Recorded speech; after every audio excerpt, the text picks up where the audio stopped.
ഒരിക്കലും വിഭജനത്തിന്റെ കഥ പറയല്ല, ഒരു ഈർഷ്യം പ്രകടിപ്പിക്കുകയല്ല. എല്ലാ സുഹൃത്തുക്കളാണ്.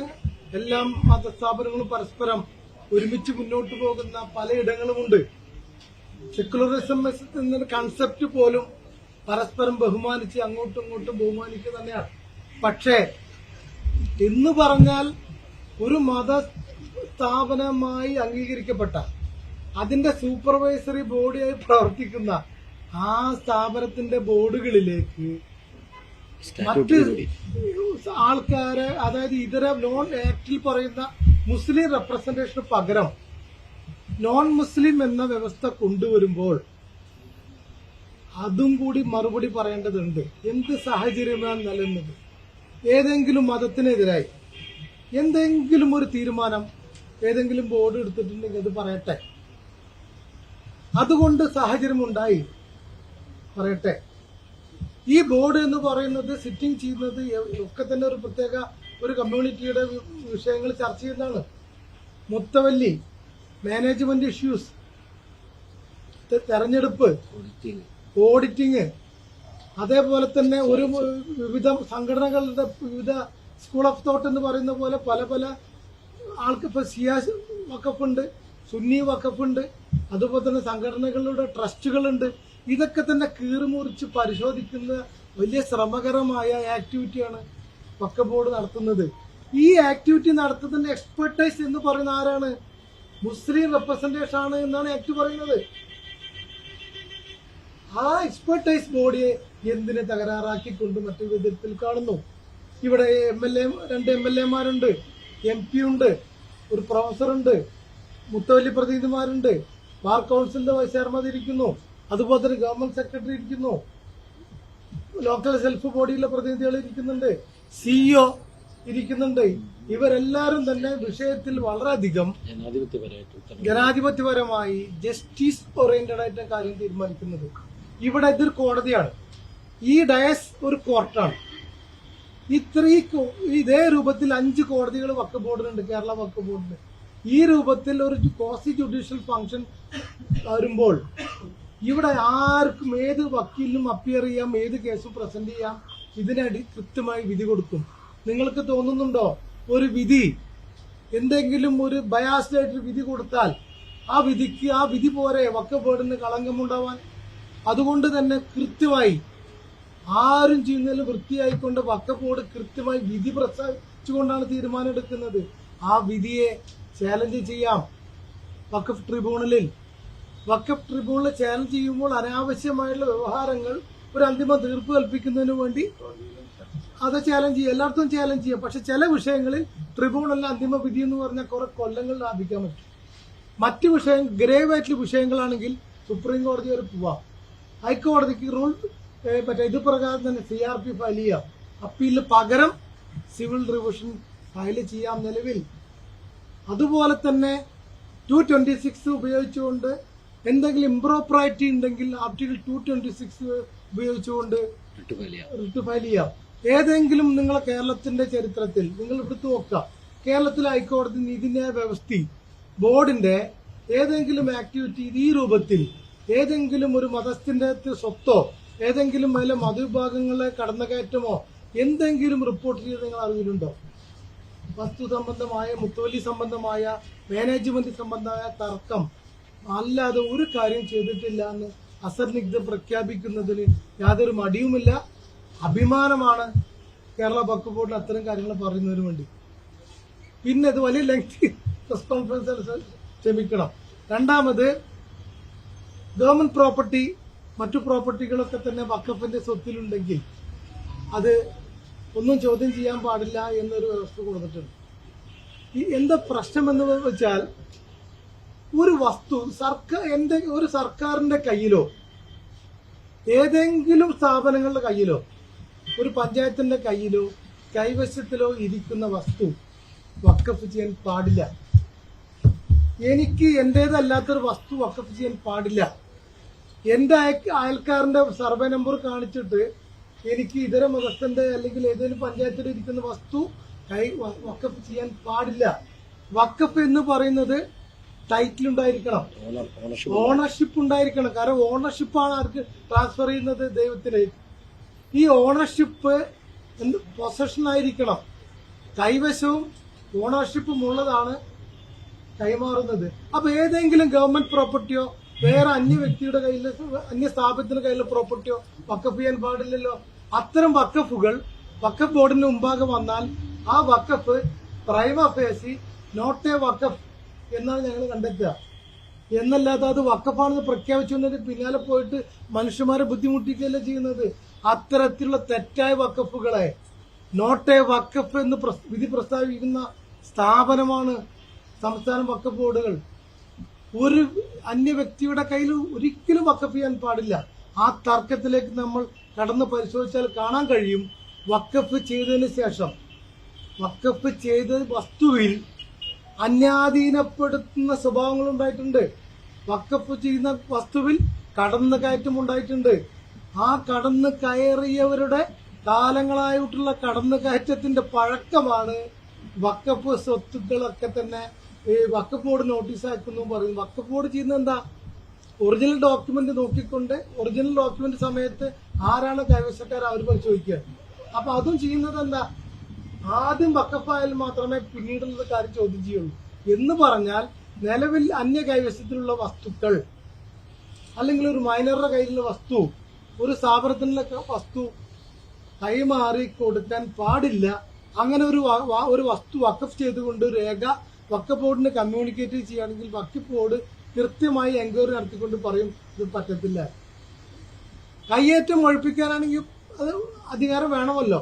കാരണം ഒരു വസ്തുവും ഒരു മതസ്ഥാപനങ്ങളുടെയും അംഗീകരിക്കപ്പെട്ട വസ്തുക്കൾ, ദൈവത്തിനു വേണ്ടി ദാനം ചെയ്ത വസ്തുക്കൾ, ആ വസ്തുക്കൾ ആ ദൈവത്തിന്റെ അതേ പേരിൽ തന്നെ നിലനിൽക്കുന്നതിന് വേണ്ടി ഉള്ള ചുമതലയാണ് വഖഫ് ബോർഡ് നിർവഹിക്കുന്നത്. അതുകൊണ്ട് വഖഫ് ആണ് എന്ന് ആദ്യം വഖഫ് ചെയ്താണെങ്കിൽ മാത്രമേ കണ്ടെത്തുകയുള്ളൂ. വേറെ ആളെ കൈവശത്തിലുള്ള വഖഫുകൾ നമ്മൾ കണ്ടെത്തുന്നില്ല. അപ്പൊ ഇതാണ് നമ്മളെ ബന്ധപ്പെട്ടിട്ട് വിഷയങ്ങളുമായി ബന്ധപ്പെട്ട് പറയാനുള്ളത്. പിന്നെ ഇതിനകത്ത് ഒരു ഇലക്ഷൻ രീതിയുണ്ട്. അതായത് നമ്മളെ വഖഫ് ബോർഡിലേക്ക് മെമ്പർ ഒരു പട്ടികയുടെ അടിസ്ഥാനപ്പെടുത്തി ചെയ്യുന്നത്. അത് ബാർ കൗൺസിൽ ഉണ്ട്, MLA എണ്ണുണ്ട്, MP എണ്ണുണ്ട്. അതിനകത്ത് Muslim from among the Muslim MP, from among the Muslim MLA, from among the bar council member, അതുപോലെ തന്നെ ഗവൺമെന്റ് സെക്രട്ടറിയും എല്ലാം തന്നെ മുത്തവല്ലി പ്രതിനിധി, ഗവൺമെന്റ് സെക്രട്ടറി, എല്ലാ സോഷ്യൽ വർക്കർ, സ്കോളർ എല്ലാം പറയുന്നത് പ്രതിനിധികളാണ്. ഇവിടെ ആ ഒരു തെരഞ്ഞെടുപ്പ് രീതിയെ മാറ്റിയിട്ട് അതിനകത്ത് നോമിനേഷൻ ഉണ്ട്. അതിനകത്ത് സ്കോളറെയും ഗവൺമെന്റ് സെക്രട്ടറിയെയും നോമിനേഷൻ ഉണ്ട്. യാതൊരു തർക്കവുമില്ല. ആ നോമിനേഷൻ വരുന്ന 3 നോമിനേഷൻ ഒഴിച്ച് ബാക്കി വരുന്ന 8 തസ്തികകളും അതാത് ഇലക്ടറൽ കോളേജ് വഴിയാണ് തെരഞ്ഞെടുക്കുന്നത്. അപ്പൊ അതും ഇവിടെ മാറ്റിയിട്ടുണ്ട്. അപ്പൊ അടിസ്ഥാനം അതേമാതിരി എവേക്യൂ പ്രോപ്പർട്ടി നിങ്ങൾക്കറിയാം. ഇതൊക്കെ തന്നെ നിങ്ങൾക്ക് മനസ്സിലാക്കേണ്ട. പഴയ കാലത്ത് ഒഴിഞ്ഞുപോയ വഖഫ് സ്വത്തുക്കൾ എടുത്ത് കളഞ്ഞു. കാലഹരണ ദോഷം എന്ന ലിമിറ്റേഷൻ ആക്ട് എടുത്ത് കളഞ്ഞു. അപ്പൊ ആർക്കും ഇനിയിപ്പോ എന്ത് ചെയ്യാം?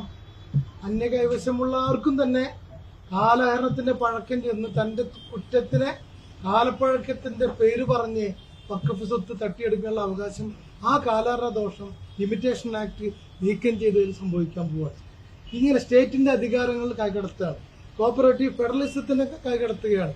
സ്റ്റേറ്റിനോട് ചോദിക്കാതെയും വഖഫ് ബോർഡിനോട് ചോദിക്കാതെ പ്രസ്താവിച്ചിട്ടുള്ള ഈ ബില്ല് തികച്ചും നിയമവിരുദ്ധവും ഭരണഘടന വിരുദ്ധവും അതുകൊണ്ട് തന്നെ ആക്ടിന് വിരുദ്ധവും നിലനിൽക്കുന്ന സംവിധാനങ്ങൾക്ക് വിരുദ്ധവും ഒരു മൗലികാവകാശങ്ങൾക്ക് വിരുദ്ധവുമാകയാൽ ആ ആക്ട് പിൻവലിക്കണമെന്നും ആ പിൻവലിക്കുന്ന അഭിപ്രായങ്ങൾ വഖഫ് ബോർഡിൽ നിന്ന് കൂടിയ മീറ്റിംഗ് ഡ്രാഫ്റ്റ് ചെയ്ത മെമ്മോറാണ്ടം JPCക്ക് മുമ്പാകെ സമർപ്പിക്കാനും അതുപോലെ തന്നെ കേരള ഗവൺമെന്റ് കൂടി ആലോചിച്ച് മുത്തവല്ലി പ്രതിനിധികളെയും മറ്റുള്ള ആൾക്കാരെയും ഒക്കെ തന്നെ കൂടി ആലോചിച്ചുകൊണ്ട് ഇതുമായി ബന്ധപ്പെട്ട് അഭിപ്രായങ്ങൾ എത്തിക്കുന്നുള്ള സംവിധാനം വഖഫ് ബോർഡ് അതിന്റെ ഒരു നേതൃത്വപരമായ പങ്ക് വഹിക്കുന്നതിനും കൂടി തയ്യാറാവും ഈ ഘട്ടത്തിൽ. അല്ലാതെ ഈ വിഷയം അങ്ങോട്ട് കമ്മ്യൂണിക്കേറ്റ് ചെയ്യാൻ കഴിയില്ല എന്നതുകൊണ്ട് ഇങ്ങനെ ഇതിനെ പൊതുസമൂഹം എങ്ങനെയാണ് ഇന്ത്യയിൽ എതിർക്കുന്നത് അത് തന്നെയാണ് ഇവിടെ എതിർപ്പുകളായി ഉത്ഭവിച്ചു വന്നിട്ടുള്ളത്.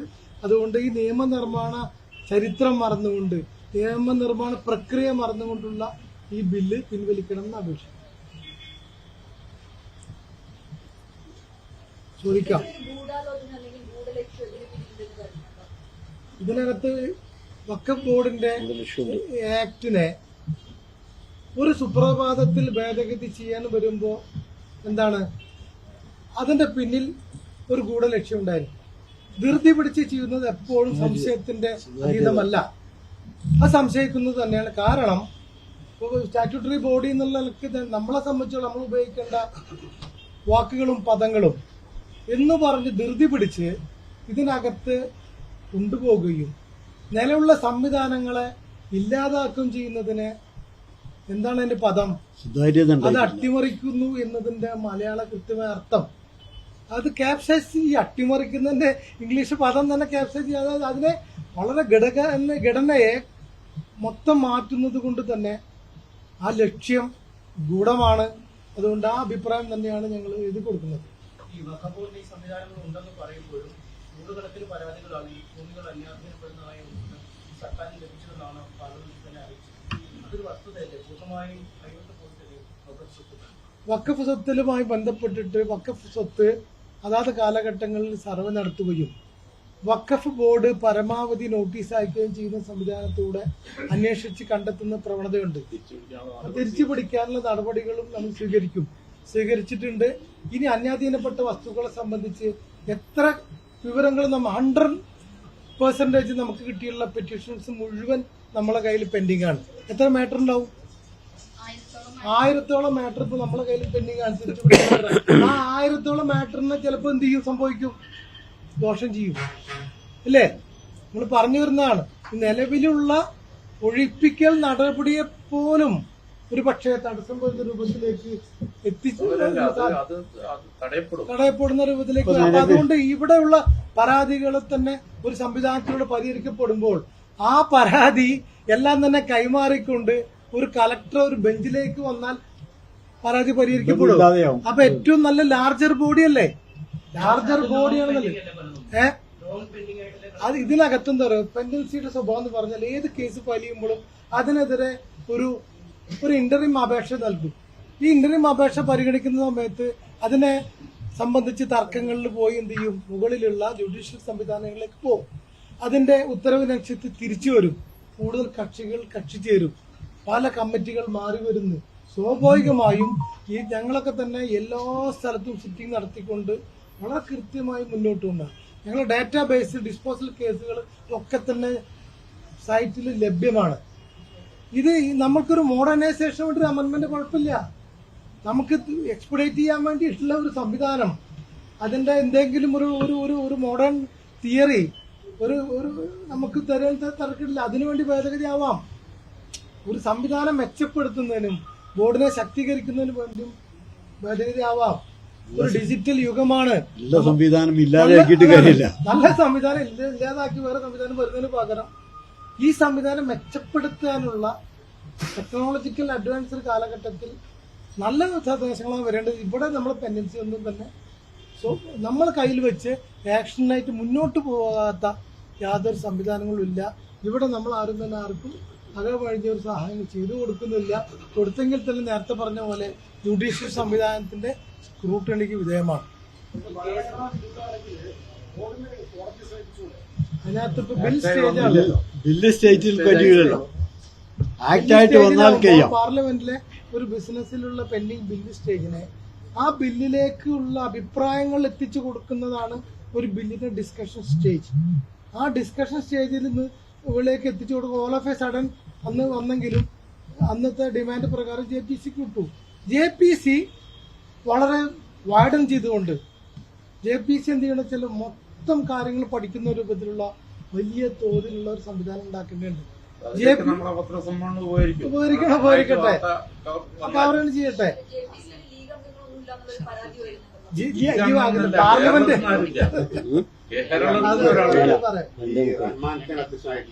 ജോയിന്റ് പാർലമെന്ററി കമ്മിറ്റി ഇന്ത്യയിലെ മുഴുവൻ പത്രസ്ഥാപനങ്ങൾ അതിൽ അവർ കണ്ടെത്തിയത് ഏറ്റവും നന്നായി സുതാര്യമായി പരസ്യമായി വഖഫ് സ്വത്തുകൾ സംരക്ഷിക്കപ്പെടുന്ന സംസ്ഥാനമാണ് കേരളം. അങ്ങനെയുള്ള വഖഫ് സ്വത്തുകൾ നന്നായി സംരക്ഷിക്കപ്പെടുന്ന കേരളത്തിന്റെ ഒരു പ്രതിനിധിയെ 31 അംഗ JPC ഉൾപ്പെടുത്തിയില്ല എന്ന് പറയുന്നത് നിസ്സാരമായ കാര്യമാണ്. അപ്പൊ ഇത് സംരക്ഷിക്കുക യാതൊരു ആത്മാർത്ഥതയും ഇവർക്കില്ല. ഇവരെ ഏറ്റവും വലിയ തെളിവാണ് കേരളത്തിന്റെ പ്രതിനിധി ഉൾപ്പെടുത്തിയാണ്. നന്നായി സംരക്ഷിക്കുക മാത്രമല്ല നന്നായി പ്രവർത്തിക്കുന്ന വഖഫ് ബോർഡ് എന്നും JPC പറഞ്ഞിട്ടുണ്ട്. അത് അതായത് ജോയിന്റ് പാർലമെന്റ് എന്നൊരു കോൺസ്റ്റിറ്റ്യൂഷണൽ ഒരു ബെഞ്ചാണല്ലോ, അതിനകത്തേക്ക് നമ്മൾ കൊടുക്കുന്നത് ഈ രൂപത്തിൽ ഒരു പഠനം നടത്തിയിട്ടില്ല എന്നും ഈ ഒരുവിധ ഡാറ്റാസും ശേഖരിച്ചിട്ടില്ല എന്നും വഖഫ് ബോർഡ് കേരള വഖഫ് ബോർഡിലുള്ള ആൾക്കാരായിട്ട് കൺസൾട്ട് ചെയ്തിട്ടില്ല എന്നും പിന്നെ ബാക്കിയുള്ളവരുടെ കൺസൾട്ട് കേരളത്തിന് മാത്രം മാറ്റി നിർത്തില്ലല്ലോ, ഉറപ്പാണ്. അതായാലും വലിയ അപകടം. അപ്പൊ അതുകൊണ്ട് ഞങ്ങൾ ജനറലായിട്ട് പറയുന്നത് കൺസൾട്ട് ചെയ്തിട്ടില്ല എന്ന്. അങ്ങനെ കൺസൾട്ട് ചെയ്യണമെന്നും JPCക്ക് അത്ര ഭാരിച്ച ഒരു വർക്ക് ഏറ്റെടുക്കാൻ കഴിയുന്നില്ലെങ്കിൽ അന്ന് പണ്ട് 70-ലൊക്കെ ചെയ്ത പോലെ ഒരു വഖഫ് എൻക്വയറി കമ്മീഷനെ രൂപീകരിച്ചുകൊണ്ട് എല്ലാം പഠിക്കട്ടെ, എല്ലാം പഠിച്ചിട്ട് നിർദ്ദേശങ്ങൾ വരുന്ന പക്ഷം അപ്പോഴും നമുക്ക് നല്ലതാണ്. അപ്പൊ അതൊക്കെ നിർദ്ദേശങ്ങളായിട്ട് ഒരു എതിർപ്പ് എന്നോ മറ്റു കാര്യങ്ങൾ വാക്കുകളെല്ലാം ഉപയോഗിക്കേണ്ടത് വഖഫ് ബോർഡ് സ്റ്റാറ്റ്യൂട്ടറി ബോർഡ് ആയതുകൊണ്ട് അഭിപ്രായങ്ങളും നിർദ്ദേശങ്ങളുമാണ് ഞങ്ങൾ വെക്കേണ്ടത്. അതാ വെക്കുക.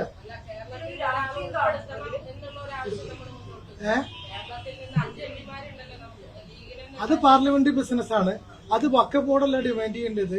അത് പാർലമെന്ററി കാര്യ ഡിസ്കഷന് വരുന്ന പാർലമെന്റിനകത്ത് വരുന്ന അഭിപ്രായങ്ങളും കേരളത്തിലെ പാർലമെന്റ് അംഗങ്ങൾ കൂടി ആലോചിച്ചും കേരളത്തിന്റെ ഗവൺമെന്റ് അതിന്റെ ലീഡർഷിപ്പ് ഏറ്റെടുത്തും എല്ലാം കൂടി ചെയ്യേണ്ട കാര്യങ്ങൾ. വഖഫ് ബോർഡ് എന്ന രൂപത്തിൽ ഒരു ബോർഡ് ഞങ്ങൾ അവിടെ ഇരിക്കുന്ന വലിയ സംഗതി ഏറ്റുകൊണ്ട് കാണിക്കുന്നത് ശരിയല്ലല്ലോ. ഒരു അംഗങ്ങളുള്ള പാർട്ടിക്ക് വരെ പ്രാതിനിധ്യം കൊടുത്തപ്പോ 5 അംഗങ്ങളുള്ള മുസ്ലിം ലീഗിനെ പോലെ പാർട്ടി പ്രാതിനിധ്യം കൊടുത്തില്ല. അത് വഖഫ് ബോർഡ് അഭിപ്രായമല്ല. അതെ MLA അത് ഞാൻ പേഴ്സണലായിട്ട് പറയാണ്. അതിനകത്ത് എന്താ പറയുക, ഈ 6 മാസത്തിനകം കേസ് തീർപ്പാക്കുന്ന നിർദ്ദേശങ്ങൾക്ക് ഒരൊറ്റ കണ്ടീഷൻ വെച്ചിട്ടുണ്ട്.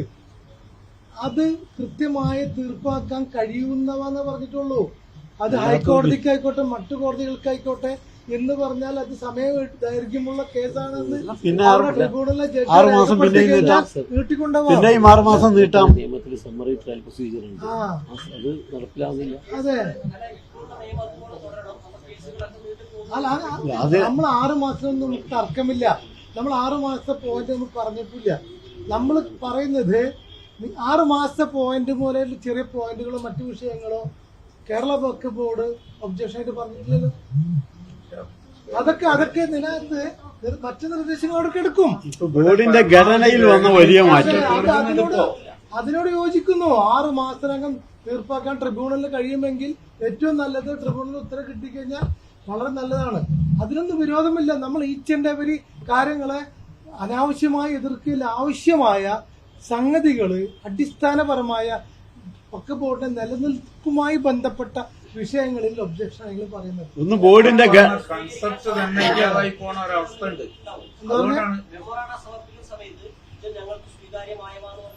അത് നമ്മൾ പറയേണ്ട കാര്യമില്ല. പറയണ്ടല്ലോ, അത് പറയേണ്ട കാര്യമില്ല. പറഞ്ഞാൽ ബാക്കിയുള്ളത് ഓക്കെന്നാണ്. അല്ല, നമ്മളൊരു ഭേദഗതിയിൽ നമ്മൾ എടുത്തിട്ട് ഇങ്ങനെ വരച്ചുണ്ടാക്കല്ലോ. ഒന്ന് സ്വീകാര്യമായ മറ്റേത് സ്വീകാര്യമല്ലാത്തത് അങ്ങനെ പറയേണ്ട കാര്യമില്ല. നമുക്ക് തീരെ മാറ്റേണ്ടത് സ്വീകാര്യമല്ലാത്തത് എന്നേ പറയേണ്ടുള്ളൂ. അപ്പൊ ബാക്കിയുള്ളതിനെ സംബന്ധിച്ചൊന്നുമില്ല. നിങ്ങൾക്ക് ആർക്കും എന്തുകൊണ്ടും പഠിക്കാം. ഞാൻ പറയുന്നത് പ്രൊസീജിയർ ഇംപ്രോപ്പറേറ്റി, അതിന്റെ നടപടിക്രമങ്ങൾ പാലിക്കാത്തത് കൊണ്ട് തന്നെ വഖഫിന്റെ ബോർഡുകളുമായി കൺസൾട്ടേഷനോ മറ്റു നടപടികളും ഇല്ലാതെ അടിസ്ഥാനപരമായ പിശകുകൾ സംഭവിക്കുകയും ഒരു ബില്ലിന് നിർമ്മാണ വേളയിൽ പാലിക്കേണ്ട ലെജിസ്ലേറ്റീവ് ബിസിനസിന്റെ റൂൾസ് പാലിക്കാതെയും ചെയ്യുന്ന തത്വത്തിന് എല്ലാവരും എതിർക്കേണ്ടതാണ്. അത് അതുകൊണ്ട് പിൻവലിക്കേണ്ടതാണ്. വേറെ പ്രപ്പോസൽ വെക്കാറോ? ആ നടപടിക്രമങ്ങൾ പൂർത്തീകരിച്ചതാണ്. അതെ, പഴയ കാലത്ത് പൂർത്തീകരിച്ചാണല്ലോ. 2013 അമെന്റ്മെന്റ് വരുന്നതിന് മുമ്പ് ജോയിന്റ് പാർലമെന്ററി പാർട്ടി ഇന്ത്യയിലെ മുഴുവൻ സംസ്ഥാനങ്ങളിലും ഇന്ത്യയിലെ പ്രധാനപ്പെട്ട വഖഫുകൾ വിസിറ്റ് ചെയ്തിട്ടാണ് നിയമ ഭേദഗതി പ്രപ്പോസ് ചെയ്തത്. അങ്ങനെയാണ് 2013 ഇന്നത്തെ ഭേദഗതി നിയമം വന്നത്. ഇതൊരു സുപ്രഭാതത്തില് ഈ MLA MP-മാർക്ക് തന്നെ ഈ ബില്ലിന്റെ പ്രപ്പോസ്ഡ് അമെന്റ്മെന്റ് ബില്ലിന്റെ കോപ്പി കിട്ടാത്ത അന്ന് രാവിലെയാണ് കിട്ടിയത്. അപ്പൊ ഇത് ഒരു അതാണ് ഇന്ന് അത് ചോദ്യം, അതൊക്കെ ബ്രീച്ച് ഓഫ് പ്രിവിലേജ് പാർലമെന്റ് ചർച്ച ചെയ്യട്ടെ. ബ്രീച്ച് ഓഫ് പ്രിവിലേജ് നടക്കുന്ന കേരള വഖഫ് ബോർഡല്ലോ. കേരള വഖഫ് ബോർഡിന് പറയാൻ കഴിയുന്നത് അങ്ങനെ ഒരു നടപടിക്രമത്തിന്റെ ഭാഗവാക്കാക്കിയിട്ടില്ല കേരള വഖഫ് ബോർഡിനെ. അത് തന്നെയാണ് ഈ മേശപ്പുറത്ത് പറയാനുള്ളത്. അങ്ങനെ ഒരു നമ്മളുടെ ഗൂഢലക്ഷ്യം എന്ന് പറയുന്നത് ആക്ട് ആൻഡ് പ്രിൻസിപ്പിൾസ് വൈസാണ്. അതിൽ നടത്തിപ്പുമായി ബന്ധപ്പെട്ട വിഷയങ്ങളിലുള്ള വിഘ്നം സംഭവിക്കുമ്പോൾ അതിന്റെ പേരാണ് പറഞ്ഞത്. കാരണം റോങ് മാനർ എന്ന് പറയുന്നതിന് അർത്ഥമാണുള്ളത് എന്നല്ലാതെ രാഷ്ട്രീയപരമായ മറ്റു സൊസൈറ്റിക്ക് ഉണ്ടാകുന്ന മറ്റു വിഷയങ്ങളെ ബന്ധപ്പെട്ടൊക്കെ തന്നെ അതിൻ്റെതായിട്ടുള്ള സാമൂഹ്യപരമായ വിഷയങ്ങൾ അത് വേറെ പരിശോധിക്കട്ടെ. ഞങ്ങളെ സംബന്ധിച്ചോളം ആക്ടും റൂളും നടത്തിപ്പും മുന്നോട്ട് പോക്കാണ് പ്രധാനം. ഏത് മുന്നോട്ട് പോക്ക്? വഖഫിന്റെ സംരക്ഷണമായുള്ള മുന്നോട്ട്.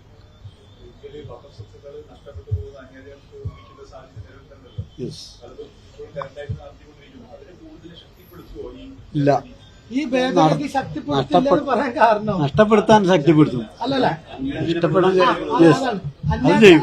അല്ല, ഇത് വഖഫ് വസ്തു എന്നുള്ള കൺസെപ്റ്റ് തന്നെ ഇല്ലാതാക്കുന്നതാണ് ഈ അമെന്റ്മെന്റ്. വഖഫ് വസ്തു എന്നുള്ള കൺസെപ്റ്റ് ഉണ്ടല്ലോ, അത് തന്നെ ഇല്ലാതാവുകയാണ്. നിലവിലുള്ള വഖഫ് തന്നെ ഇല്ലാതാവുകയാണ് ഈ നിയമ ഭേദഗതിയിലൂടെ. പറഞ്ഞ ചോദ്യത്തിന് മറുപടി വഖഫ് സ്വത്ത് കയ്യേറിയതെന്ന് തിരിച്ചെടുക്കാനുള്ള ആക്ഷൻ അല്ലേ? അല്ലെ?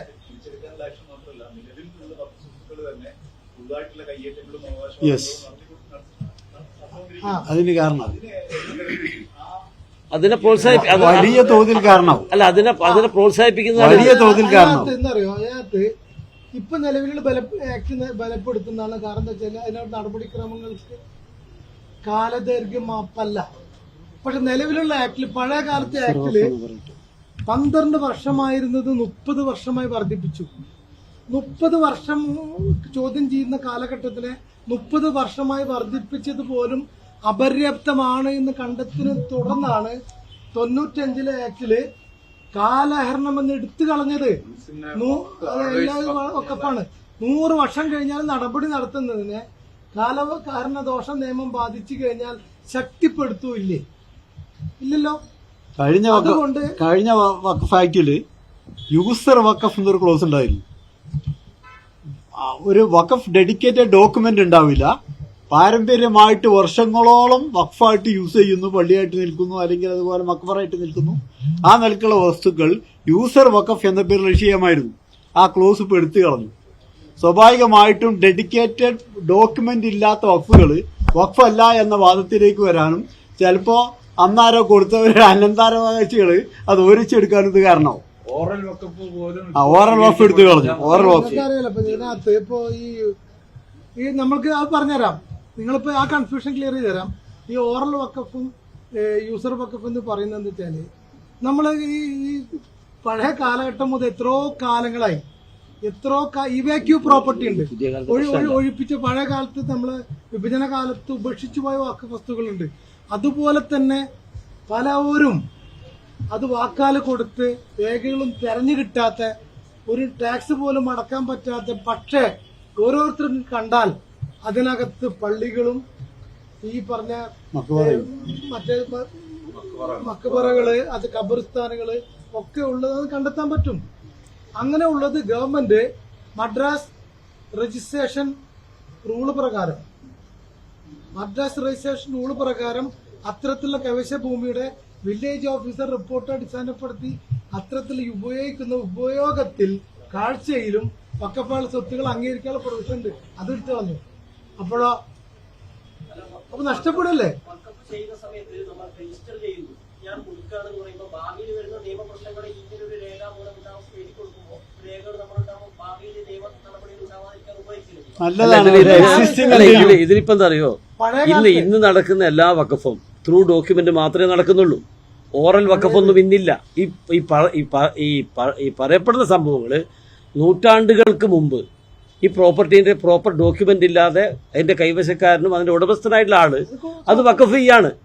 അതിന് അന്ന് ആ കാലത്ത് ആ ഡോക്യുമെന്റ് അവർക്ക് പ്രോപ്പറായിട്ട് പ്രൊട്ടക്ട് ചെയ്യാൻ കഴിഞ്ഞില്ല. പക്ഷേ ബൈ യൂസർ അവിടെ മദ്രസയോ അതല്ലെങ്കിൽ ഈ പറഞ്ഞ രീതിയിൽ വഖഫ് ഭൂമിയാണ് എന്നുള്ള രീതിയിൽ സർവേ റെക്കോർഡിലും റവന്യൂ റെക്കോർഡ്സിലും ഉണ്ടത്. റവന്യൂ റെക്കോർഡ്സ് പോലും അത് വഖഫ് ഭൂമിയായിട്ടാണ് കാണുന്നത്. അതല്ലാതെ വേറെ ഈ ഓറൽ വഖഫിനെ അതിന്റെ ചുരുക്കം എന്ന് പറഞ്ഞാൽ ഇത്ര കാലങ്ങളായി ഉപയോഗിക്കുന്നതിനെ ഒരു ക്ഷേമകരമായി ചിന്തിച്ചുകൊണ്ട് അതിനൊരു രേഖ ചെയ്ത് കൊടുക്കാനുള്ള സർക്കാരിന്റെ അനുഭാവപൂർവ്വമുള്ള ഒരു ആക്ടിവിറ്റിയെ പോലും തടയാണ്. ഇതല്ലേ സംഭവിക്കുന്നത്. വഖഫ് ബോർഡ് വരുന്ന പല കേസുകളിലും പ്രത്യേകിച്ച് മലപ്പുറം ജില്ലയിലൊക്കെ ആധാരങ്ങളെ പറ്റി പറയുമ്പോൾ അത് 21 ലഹളയിൽ നഷ്ടപ്പെട്ടു എഴുതുന്നുണ്ട്. വളരെ അതൊന്നും എല്ലാന്ന് പറയാൻ പറ്റുമോ? വഖഫല്ലാന്ന് പറയാൻ പറ്റുമോ? ഇന്നിപ്പോ മുണ്ടക്കയിലും ചൂരൽമലയിലും രേഖകൾ മുഴുവൻ പോയിട്ടുണ്ട്. ഇപ്പൊ പുതിയ ആധുനിക സംവിധാനം വെച്ചിട്ട് അവർക്ക് സബ്സ്റ്റിറ്റ്യൂട്ട് രേഖകൾ കിട്ടും. ഒരു കാലത്ത് നഷ്ടപ്പെട്ട രേഖകൾ കിട്ടാനുള്ള വഴിയുണ്ടായിരുന്നില്ല. സ്വാഭാവികമാണല്ലോ. നമ്മൾ ഓരോരുത്തരും ഇത്തരത്തിലുള്ള വസ്തുക്കൾ എന്തെങ്കിലും വളരെ ഞങ്ങൾക്ക് ഞങ്ങൾ ഈ സീറ്റ് ഇരിക്കുന്നത് ഫുൾ ബോർഡാണ്.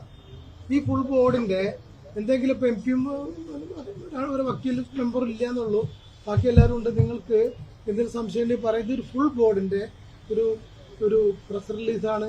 ഇന്നത്തെ ബോർഡിന്റെ ഡിസിഷൻ കൺവേ ചെയ്യാൻ വിളിച്ചു ചേർത്തതാണ്. അതുകൊണ്ട് സ്റ്റാറ്റ്യൂട്ടറി ബോർഡുകളിലൊക്കെ ഞങ്ങളുടെ അധികാരങ്ങളെ, ഞങ്ങളുടെ അവകാശങ്ങളെ ധ്വംസിക്കുമ്പോൾ അത് അപ്രോപ്രിയേറ്റ് ആയിട്ടുള്ള പാർലമെന്റും ഭാഗം അവതരിപ്പിക്കുന്നു. അതാണ് തത്വം.